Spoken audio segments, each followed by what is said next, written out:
La Asamblea escuchará un discurso del primer ministro de la República Islámica de Pakistán, Su Excelencia Imran Khan. Pido protocolo que acompañe a Su Excelencia. Tengo el gran placer de dar la bienvenida al señor primer ministro de la República Islámica de Pakistán, a quien invito a dirigirse a la Asamblea General.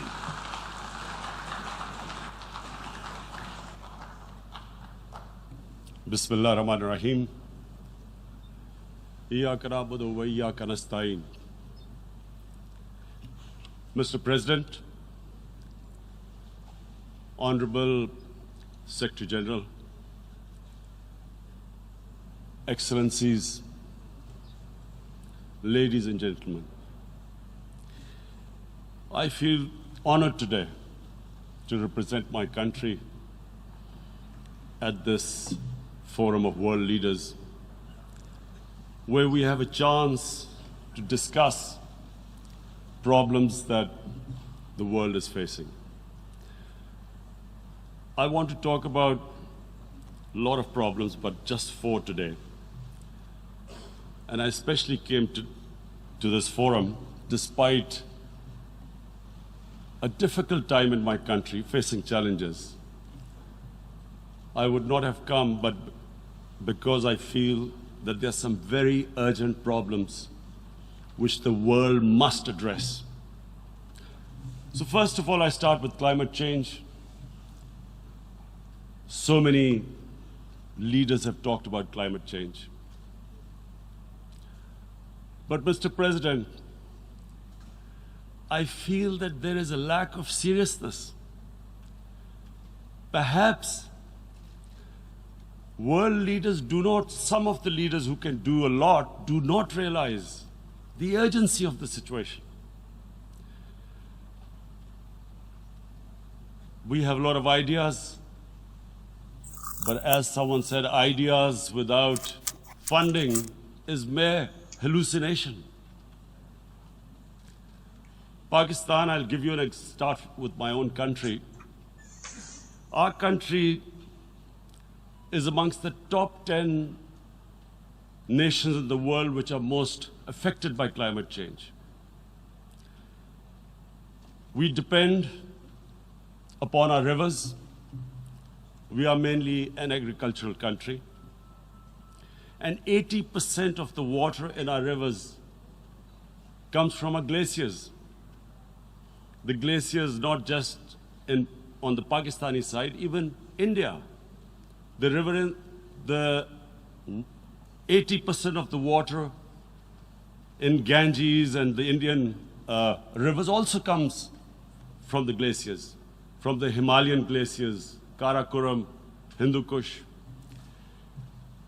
And these glaciers are melting at quite a rapid pace.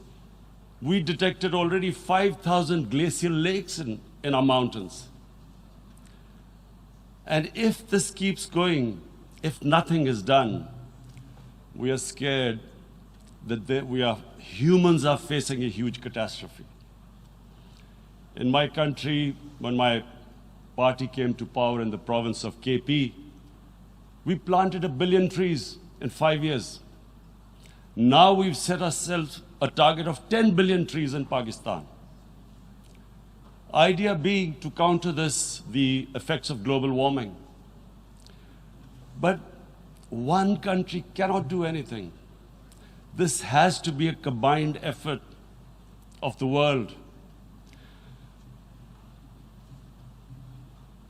My optimism comes from the fact that humans, the Almighty has endowed humans with great powers. We can do anything, provided our survival instinct is stirred up. And this is really what I hope that the United Nations will take a lead in this. There must be more emphasis. Richer countries must be pushed. Countries that are responsible for greenhouse gas emissions. They must be pushed because our country contributes minuscule amount to greenhouse gases. So I feel that the United Nations must take leadership in this. My second issue for me right now is even more critical. Mr. President, every year, billions of dollars leave the poorer countries and go towards rich countries. Billions of dollars siphoned off by the ruling elites of the developing world. And they find their way into Western bank accounts, offshore accounts, tax havens, expensive properties hidden behind companies bought in Western capitals. Mr. President, this is devastating the developing world. This is causing more poverty, deaths. It's impoverishing the developing world. The difference between rich and poor countries is growing because of this. Money laundering, which happens because money leaves the poorer countries into rich countries, is not treated the same as, for instance, money from drugs or terror financing. The seriousness which terror financing and money from drugs, the way it is treated, it's not the same. The way the poor countries are being plundered by their elites. It's not happening. In my country, when I took charge of our government a year back, in the 10 years preceding that, our total debt went up 4 times. The debt we had accumulated in 60 years, just in 10 years, it went up 4 times. As a result, the total revenue we collected in 1 year, half of it went into debt servicing. How are we going to spend money on our human beings, 220 million people, when half the money is going into debt servicing? Because our country was plundered by the elites, the ruling elite. And easily they could get the money out. And when, Mr. President, we located properties in Western capitals bought by this money through corruption and money laundering, located the properties of these corrupt leaders, we find it so difficult to retrieve it. That money, if we retrieved that money, we could spend on our human beings. But it's so difficult. The laws protecting these criminals. We do not have the sort of money to have expensive lawyers and spend millions and millions of dollars. We need help from the rich countries. And Mr. President, it's critical. The rich countries must show political will. They cannot allow this to happen. How can the poor countries spend money on human development, which the United Nations asks, SDG? How are we going to do it when this money can easily leave our countries? So, unless the rich countries intend to build walls to stop economic refugees coming as we see right now, they must take action. They must take action now. It must be a deterrent. Corrupt ruling elites should not be able to take money out easily and park it into foreign bank accounts and into these properties abroad. And I never understand why. Why do we have these tax havens? Why is this allowed? Why shouldn't rich people pay taxes? Why is it legal to have these tax havens where you have these secret accounts? Because, the world is changing. The population of the world is growing. Sooner or later, you're going to have a crisis. If the poor get poorer and the rich get richer, there is going to be a crisis sooner or later. So this is my second point. I hope that the United Nations takes a lead in this. It involves the IMF, the World Bank, Asian Development Bank. They must find a way of stopping this plunder of the developing world. My third point is Islamophobia. There are 1.3 billion Muslims in this world. There are millions of Muslims living in other countries, European countries, and the US as minorities. Islamophobia since 9/11 has grown at a pace where it is alarming. Human communities live together. There should be understanding amongst them. But Islamophobia is creating a division. Muslim women wearing hijab, it's become an issue. It's become an issue in some countries. Hijab is some sort of a weapon. A woman can take off her clothes in countries, but she can't put on more clothes. How is this happening? Because of Islamophobia. And how did this Islamophobia start? After 9/11. And why did it start? Because certain Western leaders equated terrorism with Islam. Islamic terrorism. Radical Islam. What is radical Islam? There is only one Islam, and that is the Islam we follow of Prophet Muhammad sallallahu alaihi wasallam. There is no other Islam. Radical Islam, Islamic terrorism, what message did they send to people in the West? And why is there Islamophobia? How is a person in New York, in the Midwest, in the US, in European capital, how is he going to distinguish between who is a moderate Muslim and who's a radical Muslim? Because terrorism has nothing to do with any religion.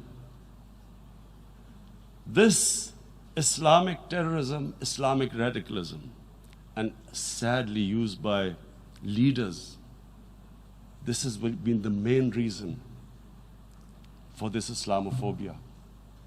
And it has caused pain amongst Muslims. We in Muslim countries watch this Islamophobia traveling abroad, and it's getting worse. And may I just say, Mr. President, that in European countries, it is marginalizing Muslim communities. And we all know that marginalization leads to radicalization. Some of the people who ended up as militants in Syria and other places were from marginalized Muslim communities. And my point here is that we must address this issue. I'm sad to say that we Muslim leaders have not addressed this issue either. After 9/11, when this thing came about war against radical Islam, rather than Muslim leaders trying to explain to the West that there is no such thing as radical Islam, in all human communities, they are radicals. They're liberals and rest are moderate. All human communities, Christians, Jews, everyone has it. But Islam is not radical, neither Judaism, neither Christianity, neither Hinduism. No religion preaches radicalism. The basis of all religion is compassion and justice, which differentiates us from the animal kingdom. But unfortunately, the Muslim leadership was so scared of being called radical Islam that all of them became moderates. In Pakistan, we were in the eye of the storm, and our government coined a phrase called enlightened moderation. No one knows what it meant, but everyone started putting on Western suits that they were moderates, started speaking. Even those who didn't know English would speak English because they were moderates. No one had a clue what it was, because we, in the Muslim world, did not explain to the West that there is no such thing as radical Islam. One of the reasons why after 9/11 Islam was supposed to be equated with terrorism was suicide attacks. Because the 9/11 bombers did a suicide attack, all sorts of theories came up that the Muslims are involved in suicide attacks because they will get virgin in heavens. Some came up with, what about women, suicide attackers? So this bizarre thing happened. No one explained. Suicide attacks and Islam were equated. No one did research that before 9/11, the majority of suicide attacks in the world were by Tamil Tigers, who were Hindus. No one blamed Hinduism, and quite rightly. What has Hinduism got to do with what desperate people were doing in Sri Lanka? We all know we've seen films about Japanese kamikaze pilots at the end of the Second World War doing suicide attacks. No one blamed the religion. But here we were trying to prove we were moderates and not explaining to the West. But the most important thing I wanted to say here today, in explaining this Islamophobia, Mr. President, and I feel it's very important because I played professional sport in England, I spent a lot of time there, so I know how the Western mind works and how West views religion. So where the misunderstanding about Islam came. And one of the reasons it caused Islamophobia. That was, in 1989, this book was published, maligning, insulting, ridiculing our Prophet Muhammad sallallahu alaihi wasallam. And there was a reaction in the Muslim world. The West couldn't understand what was the problem. Because in the West, because I have spent so much time in the West, religion is perceived completely differently. They don't look upon religion like we do. And so Islam was supposed to be an intolerant religion. It was against freedom of expression. And Islam took a real beating 30 years ago. I still remember it became a watershed. And every 2 or 3 years, someone would malign our Prophet, peace be upon him. There would be a reaction by the Muslims. And again, it was Islam, an intolerant religion. Again, this time, I blame a certain section of the people in the West who deliberately provoked this, knowing the impact it would have. But the majority of the people in the West didn't understand. This is where, again, Muslim leadership let the Muslims down. We should have explained to them what our Prophet, peace be upon him, means to us. So in 1 minute, I'll try and explain what he means to us. Our Prophet was the witness to the divine book, the Holy Quran. The Holy Quran is the book of guidance for Muslims, and the Prophet's life was living the Quran. He was an example of what the Quran guided us to be. So he is the ideal we all try to get to. The Prophet created the state of Medina, the first state in Islam. That state was the basis of a Muslim civilization which became the predominant civilization for the next 700 years. And what was that state? I hear such strange things about Islam, that it is against women, it's against minorities. The first state of Islam in Medina, it was the first time a welfare state was set up. The state took responsibility of the weak, widows, orphans, poor people, handicapped. It taxed the rich, spent the money on the poor. The state announced that all human beings are children of Adam, hence equal, whatever the color of their skin. The state announced, the Prophet announced that, and slavery, the whole system depended on slavery as it did for many years in the Western societies. The Prophet said that one of the greatest deeds is to free a slave. But because the society depended on slavery, he said, but if you have to, treat them as an equal member of the family. And as a result, something happened in a Muslim world which hasn't happened in any other civilization. Slave dynasties appeared. Slaves became kings. The Mamluks, slaves who ruled Egypt. In India, there were slave dynasties. And then, with minorities, again, you hear that Islam is supposed to be against minorities. Let me just make this clear. In Islam, the Prophet announced that everyone was free to practice his religion. It was a sacred duty to protect the places of worship of all religions. He announced that every person is equal in front of law, whatever his religion or his color.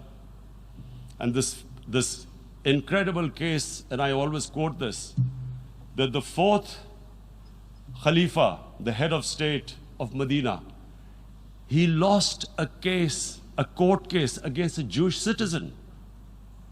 So, number one, it showed there was a rule of law, no one was above law. And number two, that a Jewish citizen was an equal citizen. So, Mr. President, when a Muslim society is unjust to its minorities, it is going against the religion of Islam and our Prophet, peace be upon him. So, it is important to understand this. The Prophet lives in our hearts. When he's ridiculed, when he's insulted, it hurts. As we human beings understand one thing, the pain of the heart is far, far, far more hurtful than physical pain. And that's why the Muslims react. And I always thought that if I ever had this stage, I would try and explain this to the world community, especially to the Western community, because having lived in the Western community, people didn't understand this. When I first went as a teenager to England, there was a comedy film on Jesus Christ. It's unthinkable in Muslim societies. So we need to explain that, look, in a human community, we must be sensitive to what causes pain to other human beings. We have, in the Western society, and quite rightly, the Holocaust is treated with sensitivity because it gives the Jewish community pain. That's all we ask. That do not use freedom of speech to cause us pain by insulting our Holy Prophet. That's all we want. And now, the number fourth point, Mr. President, and this is the most critical point, is the reason why I especially came here. It is about what is happening in Kashmir. Before I go on this, I want to make one thing clear, that when we came to power, my first priority was that Pakistan would be a country which will try its best to bring peace. We had been through this war on terror. We joined the United States war on terror after 2001. And Pakistan went through one of its worst periods where 70,000 Pakistanis died and over 150 billion was lost to our economy. And Mr. President, I opposed the war because in the 80s, Pakistan had joined the Western countries in what was the freedom struggle then in Afghanistan against the Soviets. And it was funded by the Western countries. These Mujahideen groups, which were treated in guerrilla warfare, were trained by Pakistan Army, funded by the Western countries, and especially US, and they waged what was a freedom struggle in Afghanistan. The Soviets called them terrorists. We called them freedom fighters. 1989, the Soviets retreated. The Americans packed up and left. Pakistan was left with these groups. Come 9/11, Pakistan joined the United States in this war on terror.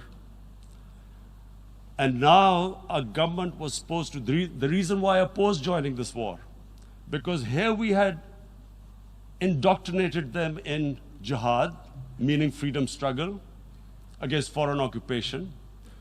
Now, because we had joined the US, and the US had occupied Afghanistan, now we were supposed to tell them that, no, this is not freedom struggle and jihad, it's terrorism.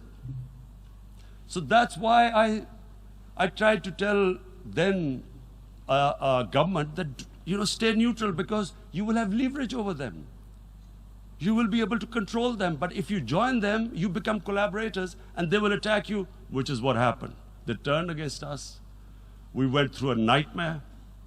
70,000 people killed in a war we had nothing to do with. No Pakistani was involved in 9/11.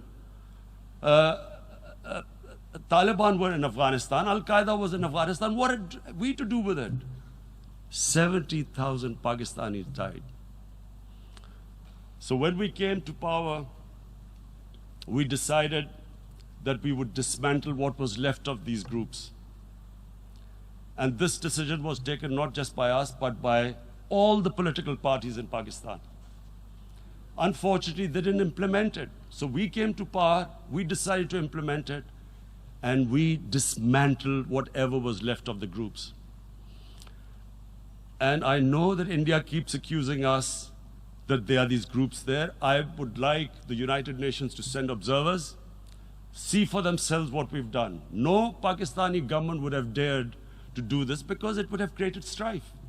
But we decided that there would be no militant organizations in Pakistan. So I need to give you this background and to what I'm going to say later on. And secondly, we started mending fences. I invited the Afghan president. We developed a relationship with Afghanistan. We had problems with Iran. We mended fences there. And then India. Now let me just give you a little background about my relationship with India. Because of cricket, and cricket being it's a passion in the subcontinent, I had great following in India. I have friends in India, and I loved going to India. So immediately, when my party came to power, the first thing we did was to immediately reach out to India.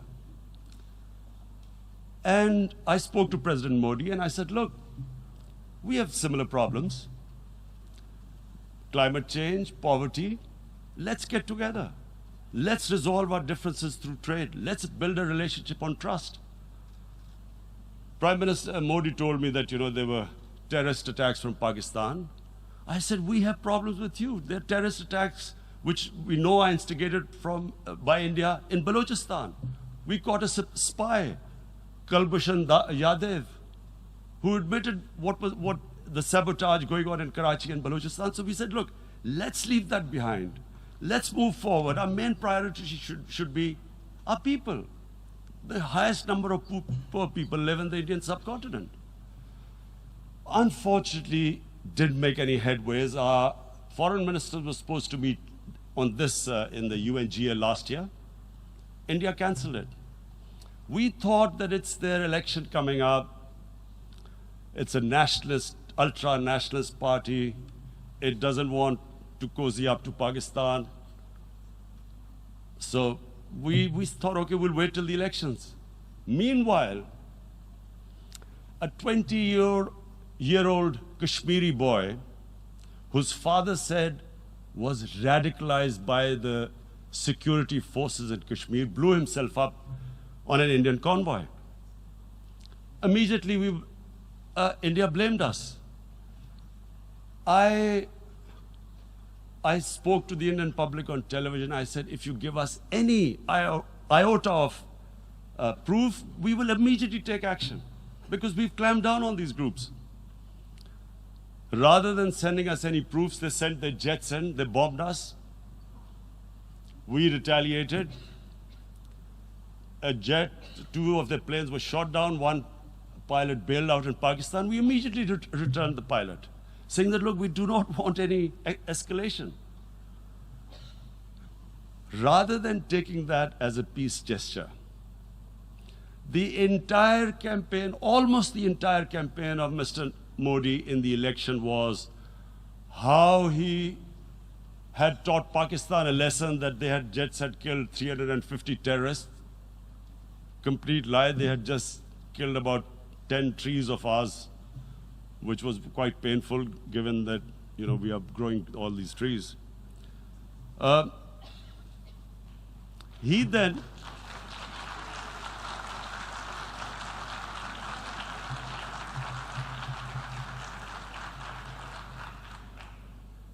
the election campaign, Mr. Modi used words like, this is just a trailer, the movie is about to start. I went into Pakistan and taught them a lesson. This was the election campaign. Okay, so we thought, us politicians make all these statements to win elections. So, okay, after elections, we'll get back to our normal relationship. Well, the moment the elections ended, we approached India. No response, but then we discovered they were trying to push us in the FATF blacklist to bankrupt us. That's when we realized there was an agenda. And that agenda became obvious on the 5th August when India went against 11 United Nations Security Council resolutions which say that Kashmir is a disputed territory and the people of Kashmir have the right of self-determination. They went against that. They went against Simla Accord, which is about bilateral, sorting out our differences through bilateral means, went against that. They actually went against the Indian Constitution. Illegally, they revoked Article 370, which gave Kashmir the special status. They got an extra 180,000 troops there. Total number of security forces in Kashmir now are 900,000. And they put 8 million people of Kashmir under curfew.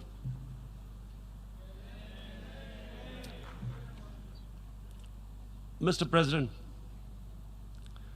now I just briefly want to make the people understand, how can anyone do something like this?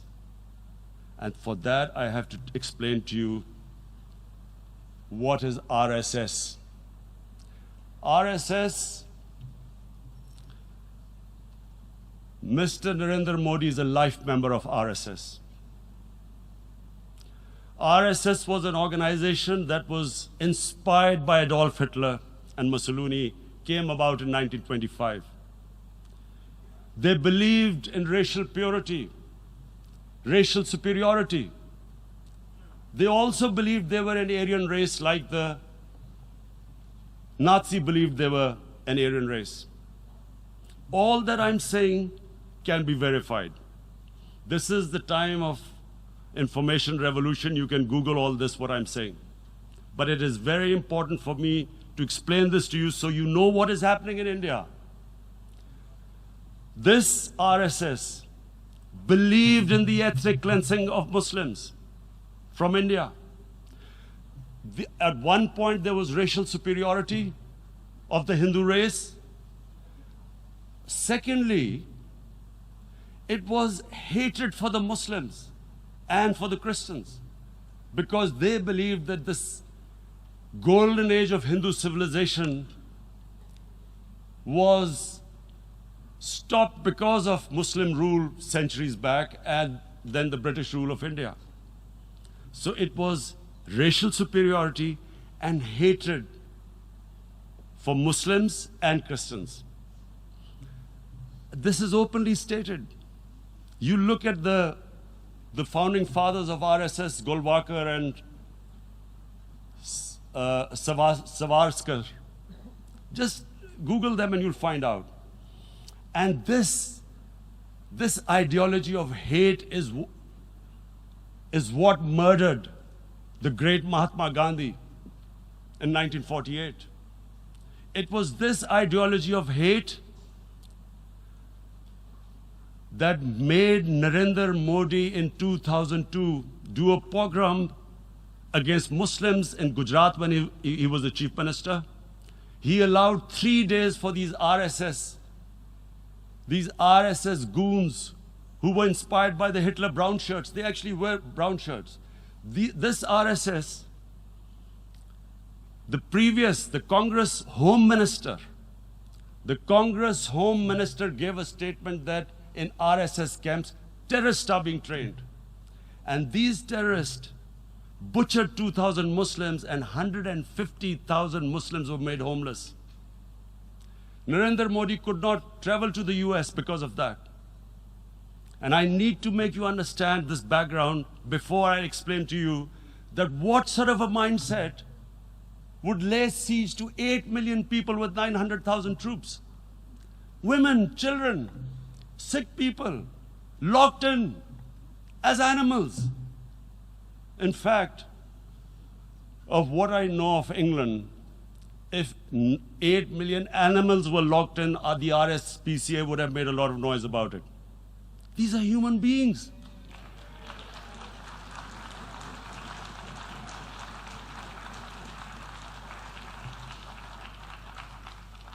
And Mr. President, what comes with racial superiority, these illusions of Aryan superior race, is arrogance.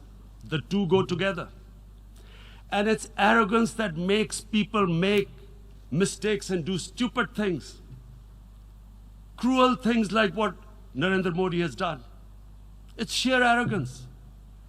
And it's arrogance that has blinded him from the fact that what is going to happen when the curfew is lifted? Has he thought about it? This hasn't been thought through. What is he going to do when he lifts the curfew?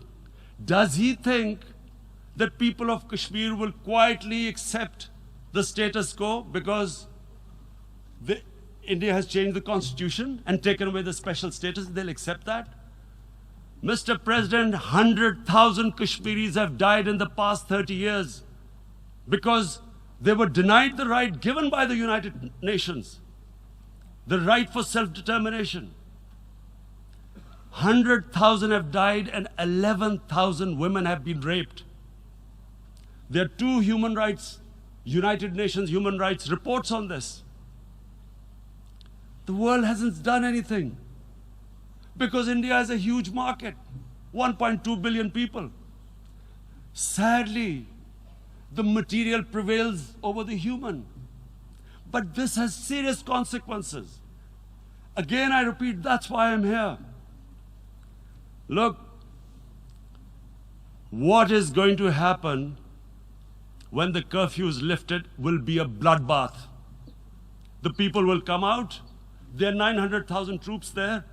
They haven't come to, as Narendra Modi says, he's done this for prosperity of Kashmir. This is supposed to be for the development.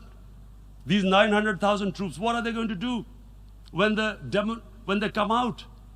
There'll be a bloodbath. Has he thought it through what happens then? Mr. President, has anyone thought that what happens when there is a bloodbath? What do you think the impact will have on people of Kashmir? What do you think they will think? The way they have been boxed in their houses, treated like worse than animals, no rights. Thousands of all the political leadership has been arrested, taken out of Kashmir. Even those Kashmiri leaders who were pro-India have been taken out. 13,000 boys have been picked up and taken to God knows which destinations. So what do they think? What will the people of Kashmir do when they lift the curfew?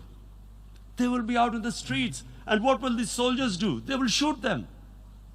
They've already used pellet guns, blinded young boys. In the last 6 years, the 5 years, the oppression that has gone on in Kashmir. And so, Kashmiris will be further radicalized. Mr. President, there will be another Pulwama. And guess what? India will blame us. They're already blaming us. They're saying all this is happening because of Pakistan. One of their defense ministers said, there are 500 terrorists lined up on the border to go in. Why would Pakistan send 500 terrorists when there are 900,000 troops? What impact are they going to make? What will they do? And why would? Don't we know that the moment there is some terrorist attack, all that will happen is there'll be further cruelty and oppression of the people of Kashmir.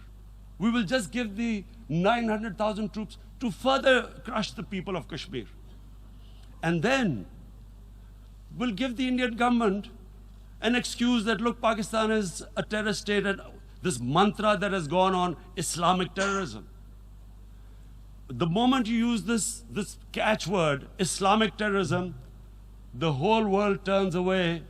No one talks about human rights. You can do whatever you want, which is what has happened in Kashmir, because they keep using this word, Islamic terrorism. And this is what they're doing right now. What do we benefit from further increasing the cruelty on the people of Kashmir? And why would we want this? But there is no other narrative left for India. As when they lift the curfew, whatever happens, Pakistan will be blamed, and there is always a danger of another Pulwama. They might come and bomb us again, and then another cycle might start. And what does Narendra Modi think? That 180 million Muslims of India are thinking right now. Aren't they watching these Kashmiris stuck inside for 55 days they've been stuck in? Aren't they watching? What do you think? Don't you think that the Muslims will be radicalized in India? And I'm talking about 180 million people. And when they get radicalized, there will be some incident in India somewhere down the line. Again, we will be blamed. And I'm warning you right now, again, we will be blamed. And Mr. President, what about 1.3 billion Muslims who are watching this? And they know that it is only happening in Kashmir because they're Kashmiri Muslims. This is not happening to Kashmiri Hindus. They know that this is happening because of their religion. So what do you think they will be thinking? What do you think the Jewish community would think if they were, forget 8,000 Jews stuck like this? What do you think Europeans would think? What do we think? I mean, any human community, if their members are stuck like that, what do you think they will think? Are we a children of a lesser God? Is it not going to cause us pain? And then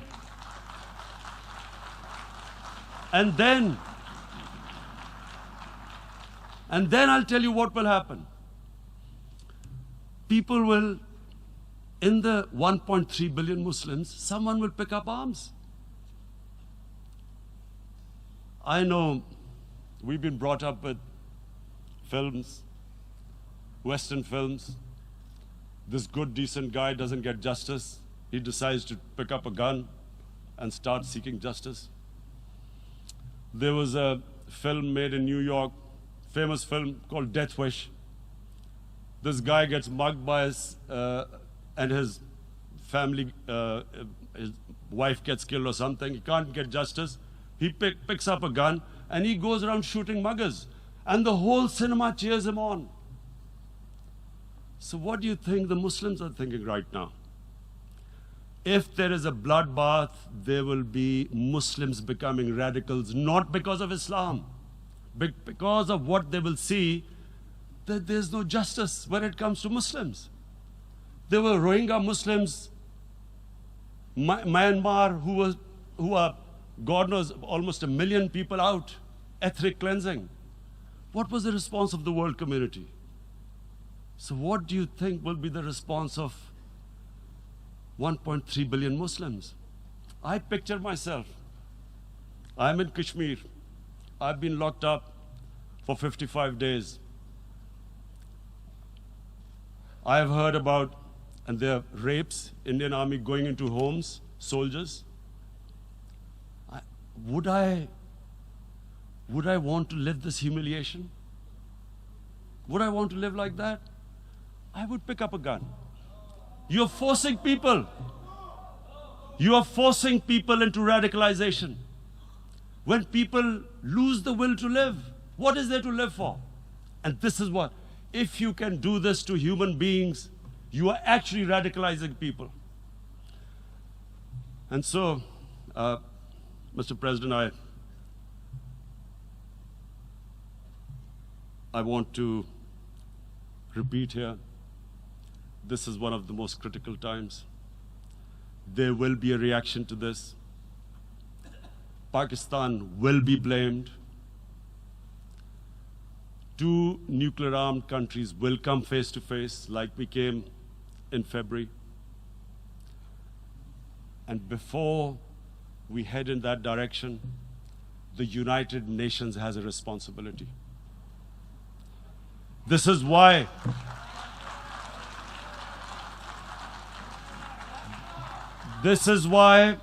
the United Nations came into being in 1945. You were supposed to stop this happening.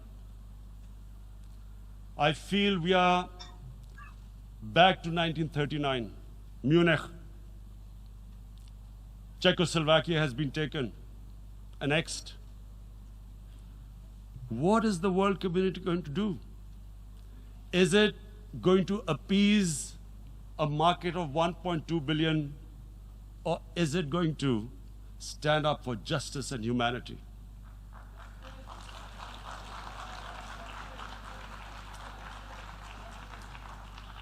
If this goes wrong, you hope for the best, but be prepared for the worst. If a conventional war starts between the 2 countries, Mr. President, if a conventional war starts, and anything could happen, but supposing a country 7 times smaller than its neighbor is faced with the choice, either you surrender or you fight for your freedom till death, what will we do? I ask myself this question. And my belief is, La ilaha illallah, there is no God but one. And we will fight. And when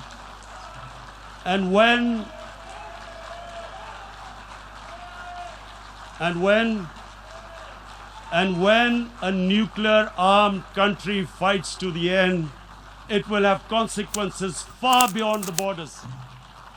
It will have consequences for the world, which is why I repeat I'm here. Because I'm warning you, it's not a threat.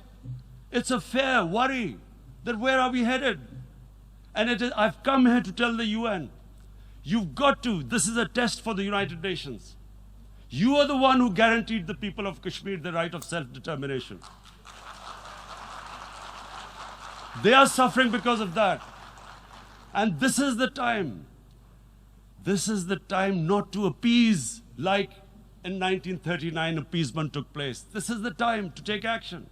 And number 1 action must be that India must lift this inhuman curfew, which has lasted for 55 days. It must free all political prisoners, and especially those 13,000 boys that have been picked up. Parents don't know where they've disappeared. And then the world community must give the people of Kashmir the right of self-determination. Thank you.